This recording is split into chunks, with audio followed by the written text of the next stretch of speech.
देखिए, आरोप निराधार है और झूठी बात बोला दिनेश सिंह ने।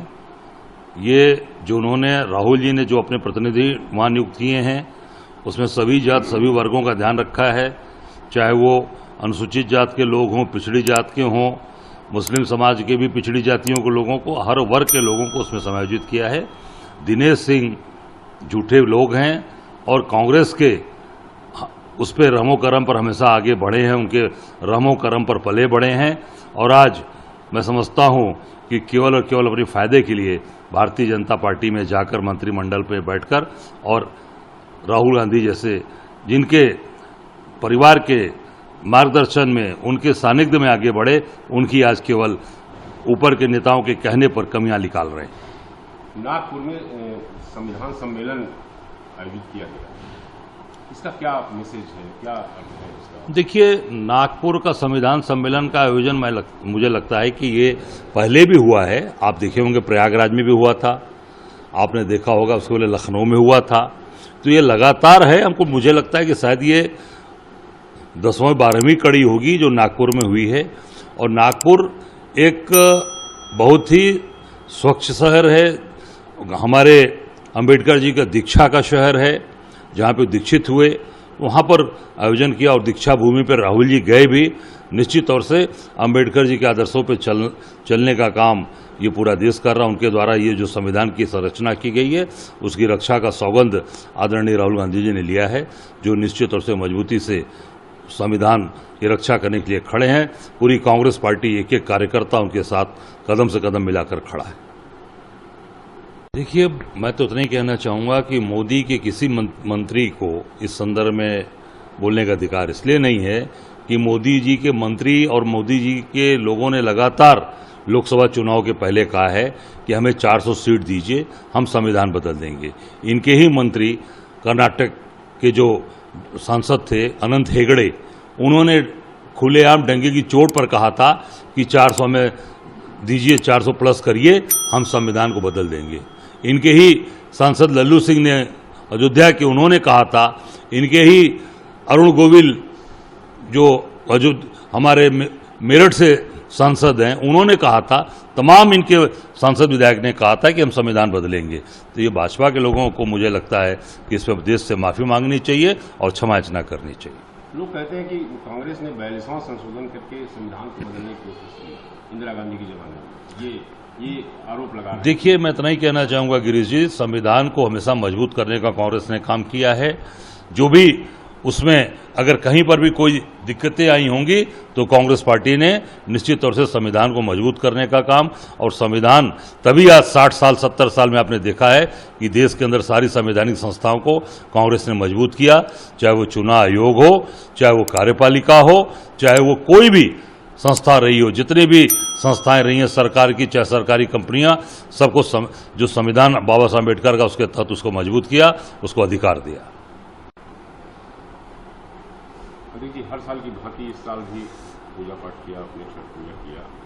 क्या इस बार कामना किया छठ मैया से? देखिए, हम सब लोग बहुत सौभाग्यशाली हैं कि काशी में बाबा की नगरी में हम लोग का जन्म हुआ है और यहाँ पर कण कण में महादेव विराजमान हैं।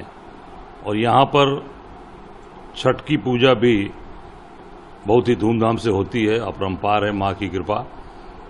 भगवान सूर्य को अर्घ्य देते हैं हम लोग और छठी मैया से कामना करते हैं सुख की, समृद्धि की, आपसी भाईचारे की, एक खुशहाली बने पूरे शहर में, देश में, प्रदेश में, यही कामना है। और निश्चित तौर से आपसी भाईचारा, आपसी एकजुटता, ये समाज के अंदर जो आज वैमनस्यता फैली है, ये माँ से कामना किया, सूर्य भगवान को अर्घ्य दिया, ये आपस में भाईचारा, आपस में एकता बनी रहे। ये देश, ये शहर, गंगा जमुनी शहर, जहाँ महादेव की आराधना होती है, घंट घड़ियाल बजता है, वहाँ गंगा मैया के जल से वजू भी करता है मुसलमान। तो ये निश्चित तौर से हम लोगों ने प्रार्थना की कि हमारा शहर, हमारा देश मजबूत हो, एकजुट हो। कि आप देख सकते हैं कि आज निश्चित तौर से ये छठी मैया का आस्था का पर्व, छठ पर्व, ये लोगों के लगातार लोगों का विश्वास, लोगों की आस्था बढ़ती जा रही है और लाखों लाख लोग, कल मैंने जो सुना कि 8-10 लाख लोग घाटों पर थे, आज भी उसी तरीके से ज़्यादा संख्या थी।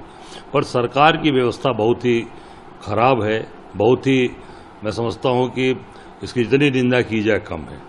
और पूरे घाटों पर पूरा हर जगह मिट्टी घाटों पर आ गई है, कीचड़ है, तमाम उसमें महिला पुरुष उसमें लोग उसमें घायल हो रहे हैं और उनको काफ़ी दिक्कतें हो रही हैं। मैं समझता हूं कि ये केवल सरकार धर्म की बात करती है और धर्म की आस्था के साथ खिलवाड़ करती है और निश्चित तौर से जो इनको व्यवस्था करनी चाहिए तो व्यवस्था नहीं कर पाए। देखिए, जेपीसी को लेकर के बड़ी आरोप प्रत्यारोप चल रहा है कि जेपीसी में सिर्फ भाजपा के लोग हैं या सिर्फ विपक्ष को शामिल नहीं किया जा रहा है, तो इस पर जेपीसी क्या वाकई वक्फ को? देखिए, जेपीसी में ये जो पार्लियामेंट की कमेटी होती है उसमें समान अधिकार पक्ष विपक्ष दोनों को होता है।